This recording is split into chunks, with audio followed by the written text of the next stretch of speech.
Today I'll be doing the left side valve cover of my 2006 Range Rover Sport.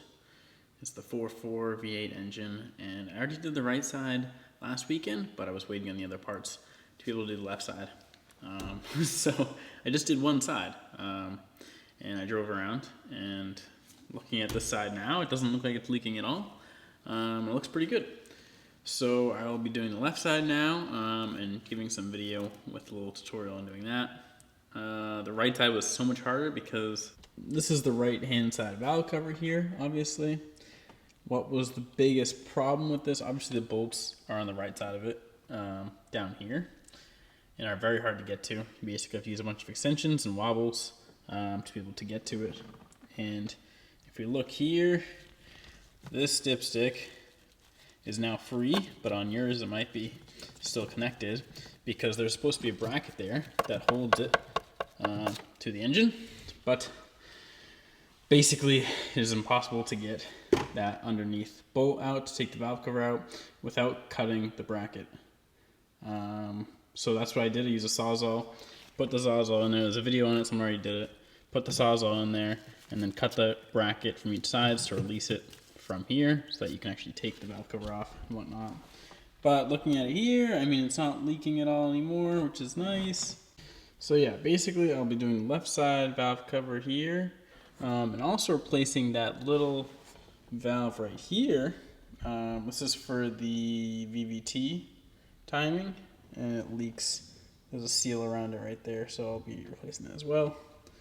And just doing the whole valve cover, and let you know if I run into any problems here, but it should be pretty straightforward on this side. The right side was a lot worse, so that's how it's gonna go. Update here. I've got pretty much everything, all the bolts off of the cover. There is, you can see here, 6 on the right side, 6 on the left side, and then 2 in the middle. You are going to have to take the snorkel off to be able to have enough space to get to these bolts down here. And obviously the seal for the VVT for changing that. I took off, there's a little Phillips head bolt here that holds the bracket on for this hose, these 2 hoses. I think they're heater hoses.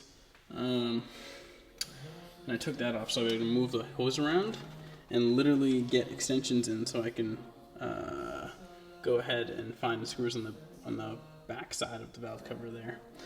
And getting those, I recommend using probably a short 10 mil. They're all 10 mil bolts, and then obviously some swivel extensions, little extensions, and a ratchet, and literally just go back between forth extensions, small sockets, swivels, ratchet, and whatnot. And then the cover's going to come basically right off. Right now, I have it off. Not off, but I'm going to have it off. As you can see here.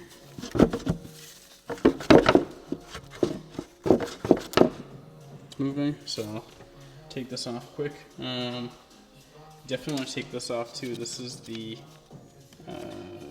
what is this? PCV valve. So you definitely want to take those out. 2 screws here. Some clips, connectors that go into the valve cover, so you want to take those off as well.